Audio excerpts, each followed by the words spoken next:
विजय बाळांचा विश्वास आहे? चौकार मारणारे पक्का झालेल्या कार्यकर्त्यांनी, पदाधिकाऱ्यांनी, मतदार बांधवांनी सगळ्यांनी मनापासून काम केलंय आणि माझा अंदाज आहे 40,000च्या जवळपास लीड मिळायला पाहिजे अशा प्रकारचं आज पूर्ण वातावरण आहे.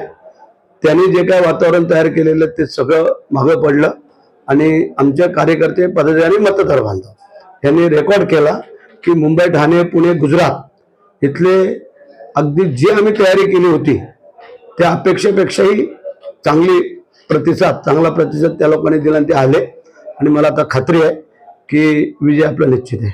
महाड विधानसभेमध्ये मतदानाचा टक्का वाढलाय आणि मतदानाच्या वाढलेल्या टक्केवारीवरून विरोधकांनी मात्र वेगवेगळ्या प्रकारच्या वल्गना केल्यात की वाढलेला मतदानाचा टक्का हा सत्ताधाऱ्यांसाठी धोक्याची घंटा आहे. तर यासाठी आतापर्यंत वाढलेला टक्का आहे तो आमच्यासाठीच आहे. मागच्या खासदारकीला कमी झाला होता तो त्यांच्यासाठी होता हे आपण पाहिलंय. परंतु हा जो वाढलेला टक्का असतो ते लोक आता उत्स्फूर्तपणे का बाहेर आले? आम्ही केलेली विकास कामं, लोकांशी असलेला आमचा संपर्क, लोकांना अडीअडचणीत उभं राहणं, लोकांच्या सुखदुःखात सामोरं जाणं, ह्या अशा अनेक समस्या आहेत की त्याला आम्ही सामोरं जातो. म्हणून लोकांनी उत्स्फूर्तपणे ते मतदानाला बाहेर आले आणि तो टक्का बरेचशेचा. निकालाच्या पूर्वसंध्येला कार्यकर्त्यांना काय आव्हान करणार? आव्हान काय करणार?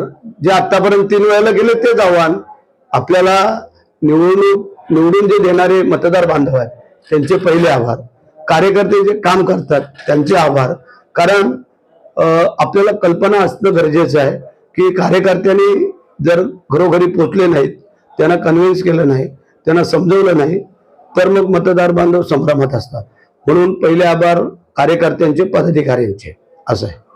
राज्यात महायुतीची सत्ता येईल 100%.